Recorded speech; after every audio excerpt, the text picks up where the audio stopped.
दोस्तों जय माता दी। गुरु महाराज की राशि धनु के लिए कैसा रहेगा अगस्त 2025।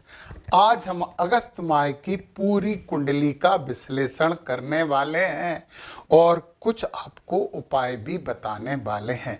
इससे पहले एक बात बता दूं कि YouTube ने एक नया फीचर लॉन्च किया है, हाइप। आप वीडियो को हाइप जरूर करिए, उससे उससे वीडियो ऊपर जाता है। आपको इससे अपने उसमें मेरे वीडियो दिख जाएंगे जिन्हें आप आसानी से देख पाएंगे। चलिए हम बात करते हैं धनु राशि की।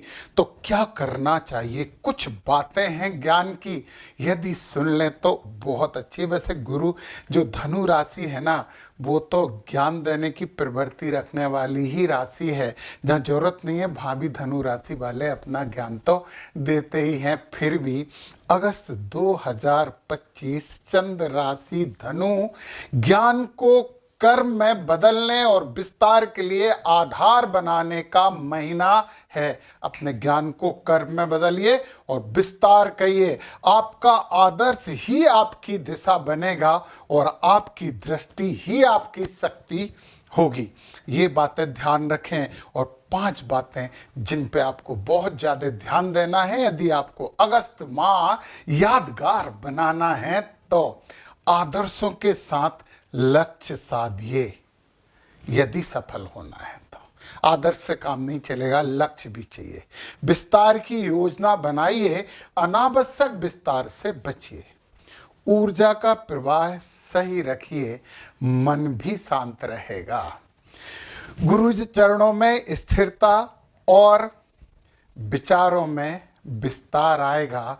धर्म को दिखावे में और ज्ञान को वाद विवाद में ना उलझाएं, ये आपके लिए सबसे बड़ी सावधानी रखने वाली बात है। चलिए हम आपकी इस अगस्त माह की कुंडली का विश्लेषण करते हैं और ध्यान से समझते जाइए। ये है धनु राशि, लग्न और व्यक्तित्व की बात कर रहे हैं अगस्त माह के लिए। और गुरु महाराज अपनी 7वीं दृष्टि से इसे देख रहे हैं।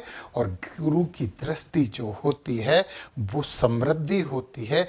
आप अपने पर्सनालिटी से कुछ अच्छा अर्न करेंगे, नाम दाम दोनों प्राप्त करेंगे। जुट जाइए, ये गुरु महाराज की दृष्टि कह रही है। और शुक्र यहाँ बैठे हैं। शुक्र की 7वीं दृष्टि भी आर्थिक स्रोत होता है। तो ये कुंडली बार बार अगस्त माह की बार बार कह रही है कि अपने व्यक्तित्व से आप कुछ अच्छा अर्न कर सकते हैं। चलिए आप इसकी बात करते हैं। ये है धन वाला भाव, शनि महाराज की राशि है और शनि बैठे हैं संपत्ति के भाव में और तीसरे भाव में बैठे हैं राहु। तीनों की एक साथ बात करते हैं क्योंकि धनेश, कुटुंबेश, पराक्रमेश, सुखेश बन के बैठे हैं।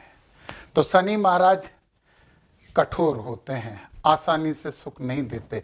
परिवार में वाद विवाद कर पाएंगे, माता से विवाद होगा ही होगा, संपत्ति में विवाद होगा ही होगा। परंतु अच्छी बात भी तो सुन लीजिए, यहाँ पे ये गुरु महाराज की राशि में बैठे हैं तो सब पर लगाम लगेगी। और यहाँ पे जब हम गुरु की बात करते हैं तो 7, 8, 9 ये तो राहु को देख ही रहे हैं। यहाँ पे जब गुरु की राशि में बैठते हैं शनि महाराज तो ज़्यादा कष्ट नहीं देते, ज्ञान के द्वारा इन सब चीज़ों से बचा लेते हैं।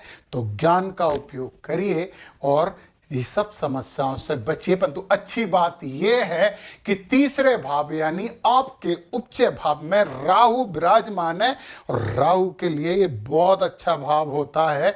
तो राहु आपके लिए अच्छी प्रगति देने वाले हैं। आपके अच्छे दिमाग चलेंगे, पराक्रम ठीक रहेंगे, उसमें भ्रम भी रहेगा, वास्तविकता भी रहेगी, परंतु आप अपने पराक्रम से कुछ अच्छा गेन करने वाले हैं क्योंकि राहु तो यहाँ शुभ हैं। अब यहाँ पे आ गए पंचम भाव में और पंचम भाव के स्वामी बैठे हैं कर्म में। ये आपके आनंद का भाव है, संतान का भाव है। तो संतान थोड़ी सी गुस्से में समय रह सकती है, थोड़ा सा आपसे वाद विवाद कर सकती है, जिससे आपके आनंद में कमी आएगी। परंतु हनुमान चालीसा का पाठ करिए, इससे आप बच जाएंगे। तो अपने गुस्से से अपने आनंद को कम मत करना, इसलिए क्रोधित मत होना। धनु राशि वाले जात को जरा में गुस्सा आती है और जरा में शांत होती है, तो शांति रखना। जरा वाली गुस्से वाली चीज मत रखना आप। ये है रोग, रिपु और ऋण, और इसके स्वामी बैठे हैं यहाँ पे 7वें भाव में। यहाँ पे शुभ होते हैं।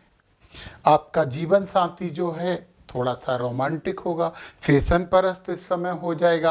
परंतु शुक्र 20 अगस्त को कर्क राशि में चले जाएंगे, और जब यहाँ जाएंगे तो आपको थोड़ा सा स्वास्थ्य के बारे में और भौतिकता के विचारों में ध्यान देना होगा।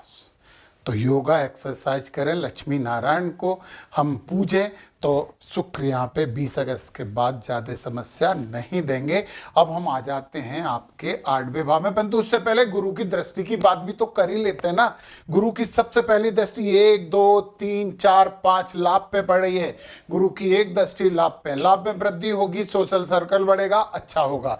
फिर 7वीं दृष्टि तो आपके लग्न पड़ रही है, और 9वीं दृष्टि यहाँ पे राहु है। तो मैंने बोला था कि राहु भ्रम देते हैं, परंतु जब गुरु महाराज की दृष्टि होगी तो भ्रम में कमी आ जाएगी और आप ज्ञान की बातें सोचने लगेंगे। तो क्योंकि राहु तो छद्म है, जब गुरु महाराज का प्रभाव पड़ेगा तो राहु महाराज शांत रहेंगे थोड़े से, परंतु यहाँ पे तो वैसे भी अच्छे हैं। अब यहाँ पे सूर्य महाराज यहाँ पे बैठे हैं।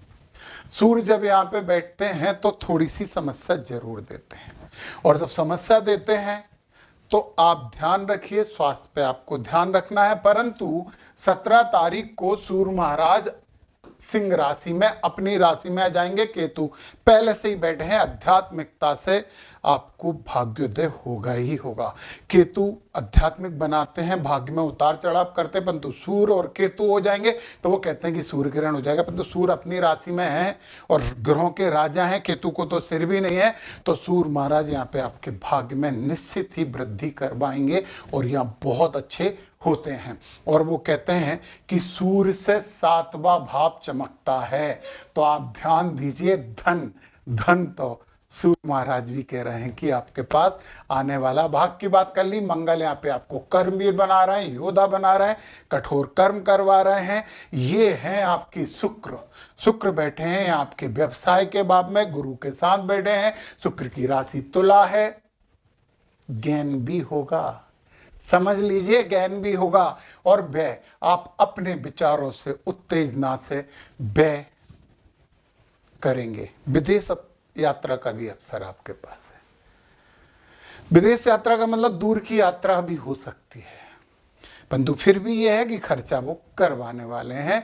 तो जय हनुमान ज्ञान गुण सागर, जय कपीस तीन लोक उजागर, कितनी अच्छी बात है।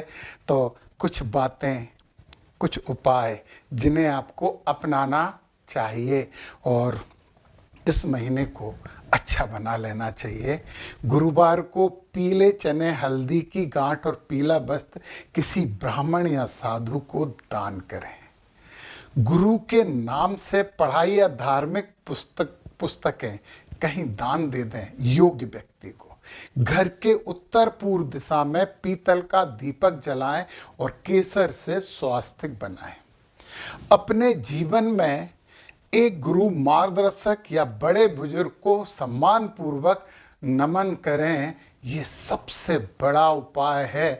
और यह महीना इन उपायों के साथ साथ आपके लिए एक यादगार महीना बन सकता है, तो बना लीजिए। जय माता दी।